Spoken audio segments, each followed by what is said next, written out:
complete performance really defensively from the 49ers.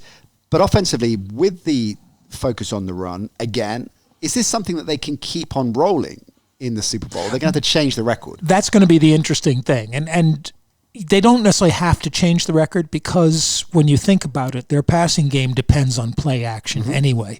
So if they start with the running game and go to play action, or even if they just start with play action, because one of the things that people don't realize is play action doesn't necessarily need to have an effective running game to make it work. You just have to have a running game. Right, It's like the defense has to react to the so they may look to do that more, thinking that Kansas City may well be trying to be stacking to stop the run. But as you saw with Steve Spagnuolo's game plan against Tennessee, they did stop the run pretty effectively, and at the same time didn't give Tennessee a whole lot to throw to. In a sense, San Francisco's offense is kind of like New Orleans' play-action game. It's a layered passing game, not a downfield one necessarily. So, it could work really well. It's going to put a lot of pressure on the second level, basically, of the Kansas City defense, where maybe, theoretically, they're more vulnerable. But, both these teams, the interesting thing is how they've turned around in the second half of the season, and in both cases, mostly because of getting injury-free at key positions, and in Kansas City's case, adding Terrell Suggs, who had another, one big play, but that's pretty much why he's there. Well, quite. The Packers were disappointing, and they have been in many respects for a lot of the season. Last week against Seattle, they seemed to be much more in rhythm. Certainly the offense seemed to be much more in rhythm than it had been, which I think gave a false sense of security that this would be a closer game than it was. Were you disappointed, obviously disappointed in how the Packers performed, but were you surprised in how they just didn't turn up?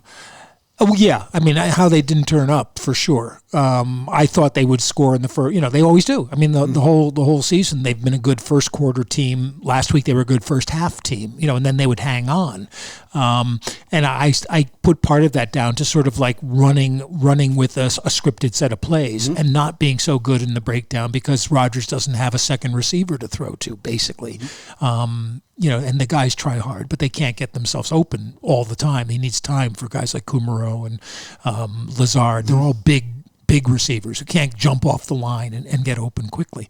So that was disappointing. But against Seattle, they were preternaturally good on third down. Yes. And they were awful on third down, and Spags knew that. I mean, they came at them hard in a passing down, knowing that Green Bay would want to pass.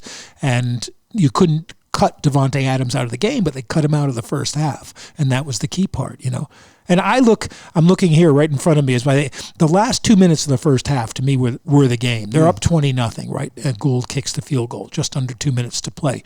Then Irvin muffs the kickoff. So they start at the 2-yard line. Rodgers comes back, hits Lazard for 20. Think, okay, Green Bay's back in business now. They'll put points on the board. So what happens? They go offside. And then he's intercepted. He tries to throw deep. He's intercepted by Emmanuel Mosley, who had a really good game, too, with Witherspoon benched, and he was taking his place. And then they get the ball. It's 1st and 10 at the 30, and what do they do with under 2 minutes to go, like a minute and 20 at this point? They run the ball. They run the ball 3 times, and they get a touchdown. 30 yards, 3 runs at that point of the game, and then the game's over. Hope you enjoyed the Nat Coombs Show presented by Paddy Power Fantasy. There's plenty more where that came from. Just click subscribe to ESPN UK and you won't miss a trick.